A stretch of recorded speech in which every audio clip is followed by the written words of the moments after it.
Evening everyone and welcome to today's paper discussion. वैसे ये paper कल हुआ था but because of some reasons इसके सॉल्यूशन को हम अपलोड नहीं कर पाए थे। तो let's start the discussion of this NDA test paper 40। ठीक है, तो लेट्स स्टार्ट।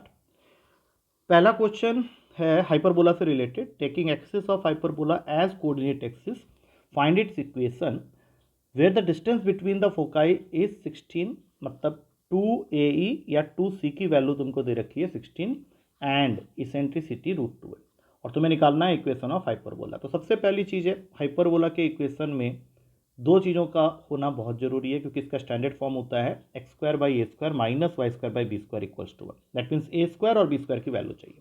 तो e को उठा के यहाँ डाल देते हैं, तो ये बन गया 2a × √2 = 16, मतलब a की वैल्यू आ गई 16/2 √2, काट के बन जाएगा 8/√2। तो a अगर 8/√2 है तो ऐसा करते हैं यहाँ से a² भी निकाल लेते हैं, जो कि हो जाएगा 64/2, दैट इज 32। अब 2c 16 के बराबर है क्योंकि डिस्टेंस बिटवीन द फोकस को हम लोग 2c भी बोल सकते हैं। तो यहाँ से c की वैल्यू आ गई 8 और c का a और b के साथ डायरेक्ट रिलेशन होता है, दैट इज √√ का a² + b², जिसमें से a² तुम निकाल चुके हो। तो अब स्क्वायरिंग कर दो, 64 = 32 + b², तो b² की वैल्यू भी आ गई 32।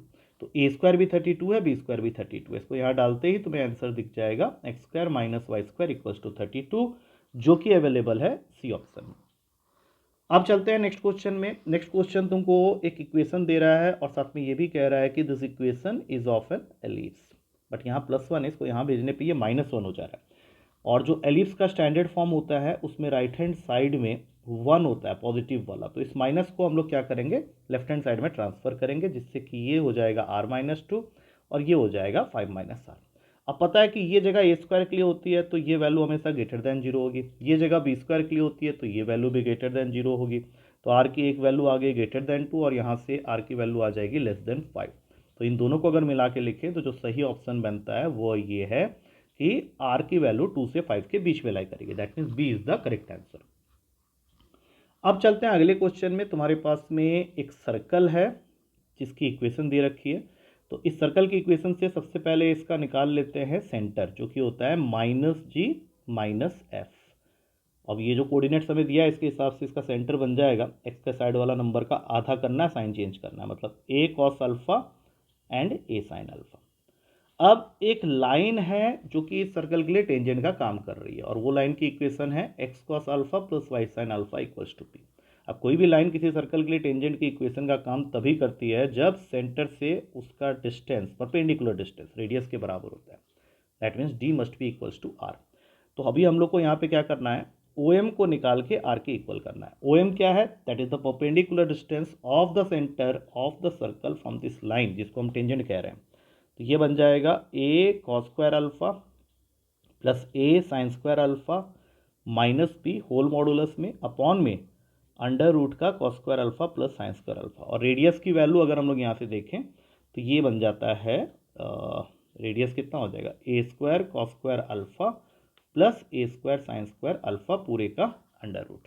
तो यहाँ से तो ये a आ गया तुम्हारे पास में, क्योंकि cos² α + sin² α तो 1 हो जाएगा कॉमन लेने के बाद, ये -b हो गया, यहाँ से भी a आ गया। अब यहाँ से दो पॉसिबिलिटी है, या तो a - b a के बराबर है या फिर a - b -a के बराबर है। अगर हम पहले वाले को कंसीडर कर रहे हैं तो p की वैल्यू आ जाएगी 0, अगर हम लोग दूसरे वाले को कंसीडर कर रहे हैं तो p की वैल्यू आ जाएगी 2a, जो कि अवेलेबल है डी ऑप्शन में। आई hope you have understood this question. अगले क्वेश्चन में चलते हैं। अगला क्वेश्चन है, if the slope of a line passing through the point a3,2, मतलब एक लाइन है जो कि 3,2 ए पॉइंट से पास कर रही है और इसका स्लोप है 3/4। तो सबसे पहले इसकी इक्वेशन निकाल लेते हैं। इक्वेशन निकालने का फॉर्मूला पॉइंट स्लोप फॉर्म में, क्योंकि हमें पॉइंट भी पता है स्लोप भी पता है। तो y - 2 = 3/4 × x - 3, तो ये आ गया 4y - 8 = 3x - 9, that is 3x - 4y - 1 = 0। अब क्वेश्चन ये पूछ रहा है कि then the points on the line which are 5 units away from A, मतलब इनमें से तुम्हें ये पहले डिसाइड करना पड़ेगा कि कौन सा पॉइंट इस लाइन के ऊपर में लाई करता है। तो पहला ऑप्शन तो नहीं है, क्योंकि 5 को अगर मैं यहाँ पुट करता हूँ तो ये हो जाता है 15 - 20 - 1, तो ये ऑप्शन को तो तुम छोड़ ही दो। सेकेंड ऑप्शन में अगर जाते हैं 7,5 है और -1, -1 है, इसको पहले इस लाइन के इक्वेशन में पुट करके देखते हैं इस पर लाई करता है या नहीं करता है। तो 3 × 7 -4 इंटू 5 -1, 21 -20 ये लाई करता है, मतलब इसकी पॉसिबिलिटी है आंसर होने की। अब एक बार -1 को चेक करके देखो। -1 को अगर मैं इस लाइन की इक्वेशन में डालता हूँ तो ये हो जाता है -3 + 4 ये भी लाई करता है, तो इसका मतलब है कि ये आंसर बिल्कुल सही है, क्योंकि बाकी जो 2 पॉइंट्स हैं ये लाई नहीं करते हैं। और अब अगर तुम इनका डिस्टेंस नापते हो इस पॉइंट से 3,2 से 7,5 का 3,2 से अगर तुम डिस्टेंस चेक करोगे तो ये भी 5 यूनिट्स का आएगा, और -1 का डिस्टेंस अगर चेक करोगे 3,2 से तो वो भी 5 आ रहा है, तो बिल्कुल सही आंसर है बी। अब चलते हैं अगले क्वेश्चन में। यहाँ पे इन्वर्स का क्वेश्चन है, tan inverse 1 - x whole upon में 1 + x अगर 1/2 tan इन्वर्स x के इक्वल है तो x क्या होगा। अब सोचते हैं इसमें ऑप्शन के हिसाब से करने का, तो अगर x की जगह मैं 1 डाल देता हूँ तो ऊपर 0 आ जाता है और यहाँ पे 1 आ रहा है, तो ये π/8 आ रहा है, तो ये ऑप्शन तो गलत है। x की जगह √3 डालूंगा तब भी दिक्कत आएगी, क्योंकि ऊपर आ गया tan इन्वर्स 1 - √3, यहाँ पे आ गया 1 + √3, ये आ गया half tan inverse √3। tan inverse √3 मतलब π/3, π/6 हो जाता है, ये वैल्यू π/6 की होती नहीं है, तो ये गलत हो गया।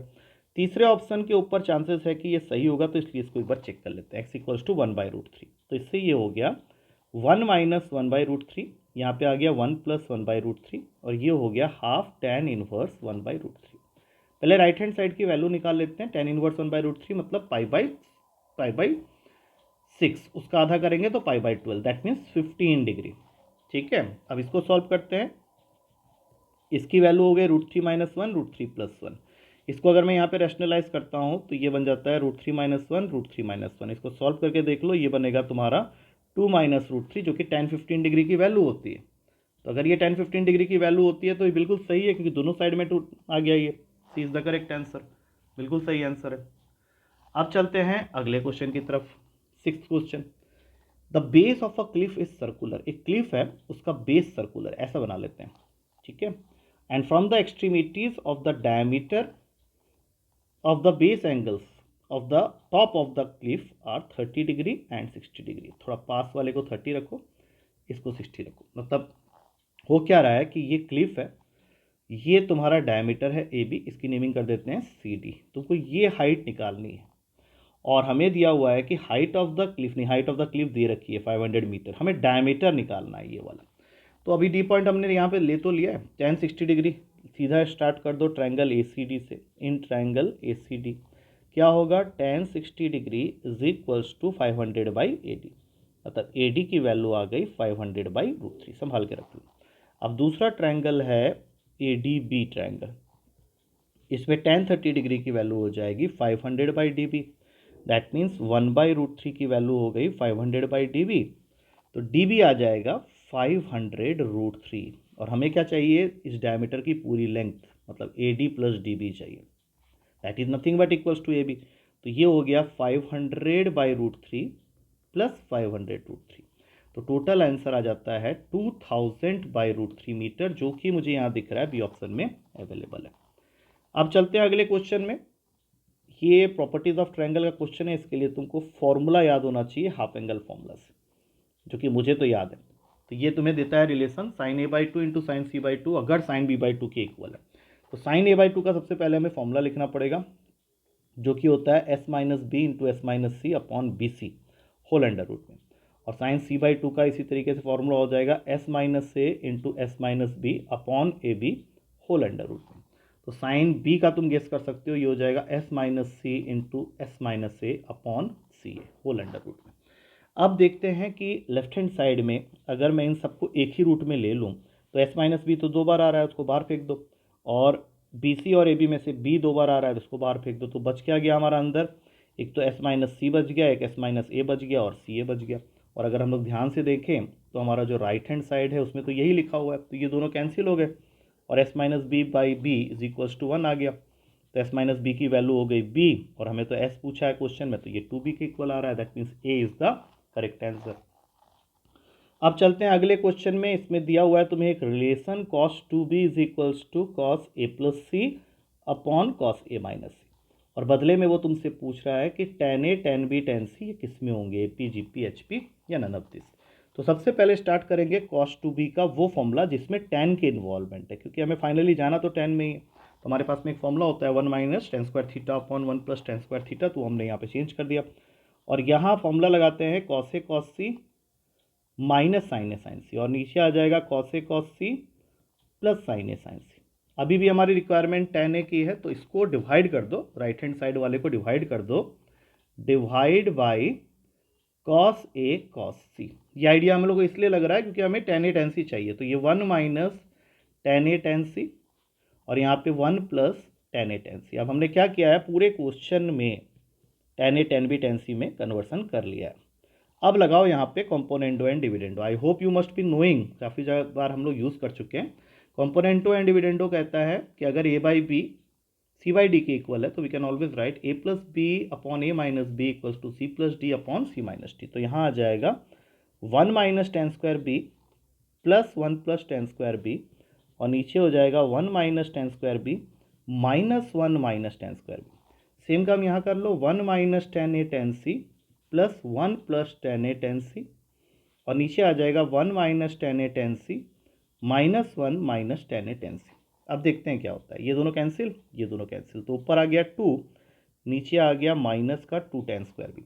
ऊपर ये दोनों कैंसिल, फिर से ऊपर आ गया 2, नीचे में आ गया माइनस का 2a टेन सी। अब 2 से 2 ये कैंसिल, माइनस से माइनस कैंसिल, और अल्टीमेटली तुमने प्रूफ कर दिया कि टेन स्क्वायर बी जो है वो tan a इंटू टेन सी के इक्वल है। दैट मीन्स ये तुम्हारा जीपी में। अब चलते हैं अगले क्वेश्चन में। डिस्टेंस पूछा है, एक पॉइंट है 3,4,5, इसका डिस्टेंस निकालना है वाई जेड प्लेन से। अब देखो वाई जेड प्लेन का मतलब है कि इसका वाई और जेड कंपोनेंट 4 और 5 होगा, एक्स कंपोनेंट 0 हो जाएगा। तो तुमको ये डिस्टेंस निकालना है, इसी पॉइंट को ले लो m, यही तुम्हारा यहाँ पे है। तो डिस्टेंस फॉर्मूला से सीधा हो गया 3 माइनस 0 का होल स्क्वायर प्लस 4 माइनस 4 का होल स्क्वायर प्लस 5 माइनस 5 का whole square is nothing but that distance pm। तो ये दोनों तो कैंसिल हो गया, 0 0, यहाँ से सिर्फ 3 आएगा, और ये 3 तुम्हारा ऑप्शन ए में अवेलेबल है। आखिरी क्वेश्चन है 10th question. If theta is the angle between the two units vector A and B, और वो चाहता है कि a minus root two v vector भी यूनिट वेक्टर हो, ठीक है, will be a unit vector. तो स्क्वायरिंग मैग्नीट्यूड को कर लो, ए मैग्नीट्यूड का square plus root two B magnitude का square minus 2 A magnitude root two B magnitude, और इनके बीच का angle cos theta is equals to 1। अब सिंस ए और बी दोनों यूनिट वेक्टर है तो 1 plus root two minus 2 into 1 into root two into 1 into cos theta is equals to 1। अच्छा, रूट टू का स्क्वायर करेंगे तो यहाँ 2 आ जाएगा, सॉरी।